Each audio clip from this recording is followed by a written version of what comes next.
ہے. بات یہ ہے کہ ہم نے پہلے اپنے آپ کو ٹھیک کرنا ہے. میں کون ہوں, میں کیا ہوں, میری کیا سوچ ہے, میرے کیا اقدار ہیں, میری کیا ویلیوز ہیں, میں کس طرح بات کرتا ہوں, میں کس طرح سے معاملات کرتا ہوں, میں کاروباری لین دین میں کیا کمیاں بیشیاں کر دیتا ہوں. یہ چیزیں بہت ضروری ہیں. کیا میرے خدا کے ساتھ اور خدا کے بندوں کے ساتھ معاملات ٹھیک ہے؟ اگر میرے معاملات ٹھیک ہے تو اللہ تعالیٰ مجھے کوئی دے دے گا, اور اگر میرے اپنے ہی ساتھ معاملات ٹھیک نہیں ہے تو پھر میں کس بات کا رونا رو رہا ہوں کہ میرے اوپر کوئی کیوں نہیں آتا ڈھنگ کا بندہ. سب کچھ ہونے کے باوجود خالی پن کا احساس, یہاں تک کہ اپنوں میں بھی دشمن نظر آنے لگتے ہیں. یعنی جو فوبیا میں ہوتا ہے نا انسان, اس کو سب کچھ ہونے کے باوجود بھی خالی پن رہنے لگتا ہے. فوبیا کا علاج دوا سے زیادہ محبت اور تعلق میں جڑا ہے. اپنوں میں بیٹھنا شروع کیجئے, دوستوں سے تعلق بنائیے. جتنی قربت پیدا کی جائے گی, انسیکیورٹیز کا احساس دور ہوتا جائے گا. انسان خوف یا انسیکیورٹی کا شکار کیوں ہوتا ہے؟ تنہائی کی وجہ سے.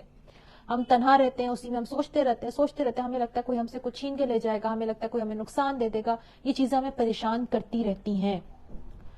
کیسے نکلنا ہے اس فوبیا سے؟ دوستوں سے قربت پیدا کیجئے, دوستوں سے ملیے, جائیے, اپنے کمفرٹ زون سے باہر نکلیے تاکہ آپ اپنی انسیکیورٹی سے جان چھڑا سکیں. ہمارا ایک المیہ یہ بھی ہے کہ جو بہادری سے جینا چاہتا ہے, لوگ اس کو جینے بھی نہیں دیتے. کبھی اس کو اس کا ماضی یاد دلاتے ہیں, کبھی اس کے آگے مستقبل کے خدشات رکھ دیتے ہیں. شیطان بھی اپنا کام خوب کرتا ہے, اللہ سے بدزن کر کے بندوں کو طرح طرح کے خوف میں مبتلا کرتا ہے. یہ خوف آخر ہے کیا؟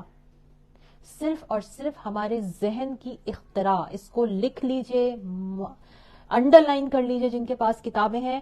خوف صرف اور صرف ہمارے ذہن کی پیداوار ہے, جس کے نہ آگے کچھ ہے نہ پیچھے کچھ ہے.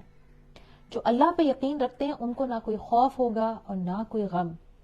خدا بس اپنی محبت میں پناہ دے دے. آمین. ہمیشہ یاد رکھیے, خوف شیطان کی پیداوار ہے. شیطان وسوسہ ڈالتا ہے. تم یوں کرو گی نا تو تمہارے ساتھ یہ ہو جائے گا, تم یوں کرو گی نا تمہارے ساتھ یہ مسئلہ ہو جائے گا.